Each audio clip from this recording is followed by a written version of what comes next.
walaasheen wasiir khadiijo maxamed diiriye oo tii alla ugu timi iyadoo ku sugan dalka Jabuuti waa geeri naxdin leh waxaynu leenahay ilaahay subxaanahu wa tacaala jannadiisa ha ka waraabiyo ehelkeeda qoyskeeda saaxiibadeed dadka ay soo wada shaqeeyeen iyo guud ahaan qaranka Soomaaliyeed ba waxaan uga tacsiideynaa geerida naxdinta leh waxay ahayd muwaadinad muddo dhowr iyo 40 sano ah u adeegaysay dalkeeda kulankii u dambeeyay ee aan la galay wuxuu ahaa mid intay iskeed isu xilqaantay oo ay bahaweynta ururada haweenka soo abaabushay ay kumanaan kun oo dollar u soo ururisay si ay wax ugu taraan dadkii fatahaaduhu ay saameeyeen waxay ahayd hooyo Soomaaliyeed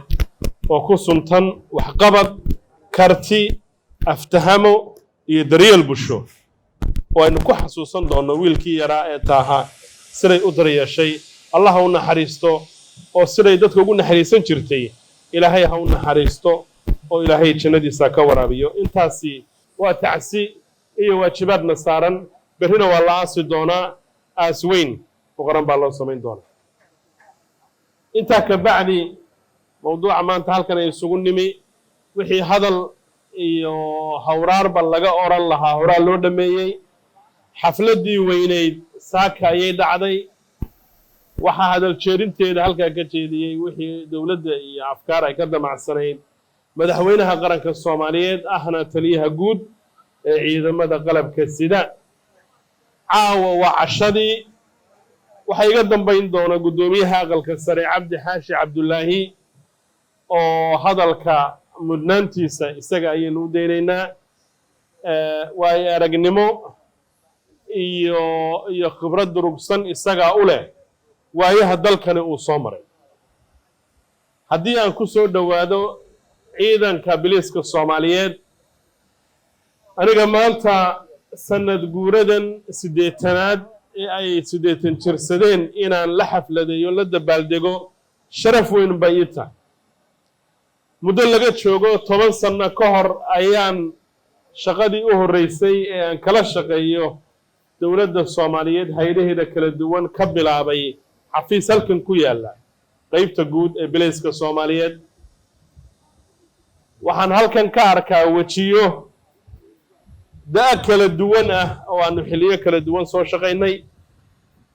xilliyo adag rag soo shaqeeyay ayaa halkan fadhiya oo taliyuhu ugu horeeyo iyo hogaamada kale halkan fadhiya dhalinyarada waxaan rabaa inaan qiro in dalkan meel fog uu ka yimi bal 10kii sano dambe anigu aan u soo joogo in markaan ka warramo xilli hore oo Cabdi Xaashi iyo raggaasi ay nooga aqoon badan yihiin ayaa jira oo biliisku uu waayo kala duwan soo maray laakiin ilahan dambe markii dib loo yeegleelay waxa xaqiiqo ah biliiska Soomaaliyeed in marna la lahaa reform ha sameeyo oo isbedel ha sameeyo oo tababar iyo ma arkaysaay tasiilaadkii kala duwanaa ha loo dhammaystiro dhanna la lahaa shaqada ha guto oo wadada ha taagnaado oo traafigada ha kala soxo oo amniga ha sugo oo amniga magaalada Muqdisho ma aha kaliye ilaa iyo Carmo oo ahayd xarun tababar oo Puntland ku taala ilaa iyo Galmudug ilaa Kismaayo ay biliisku ka hawlgalaan waxa hubaala ciidamada qalabka sida guud ahaan waajibaad baa wada saaran laakiin biliiska isaga waxa saaran waajibaad gaar ah oo waa kuwa bulshada si joogto ah oo maalinle ah ula falgelaya waa kuwa ka hortagaya dembiyada kala duwan ee bulshada dhexdeeda ka dhaca ama heer degmo ha noqoto ama heer tuulo ha noqoto ama heer ha noqoto qoys ama maamul goboleed ilaa heer qaran waxa hubaala hadba sida biliiskeenu u yahay ayuu sharcigeennuna u egyahay haddaad rabto dal inaad fahanto duruuftiisa awooddiisa iyo adkaysigiisa iyo sarraynta sharciga hay-adda aad u baahantay inaad indhaha saartaa waa inaad booliiskeeda eegto xeer ilaalinteeda maxkamadaheeda qofkii muwaadinka ahaa sidee baa dembigii uu galayna loogu soo oogayaa oo ciqaabtii uu mutaystay loo fulinayaa haddii aanu gelinna sidee sharcigu uu bari uga yeelaya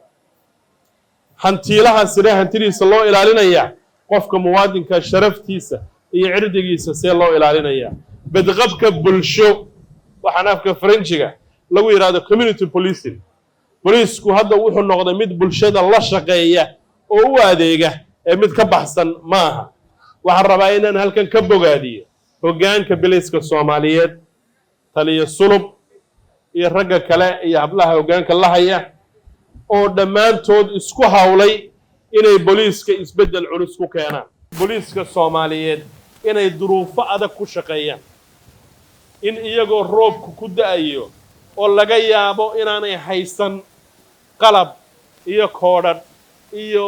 dallado iyo waxay biyaha isaga dhigaan ay waddooyinka taagan yihiin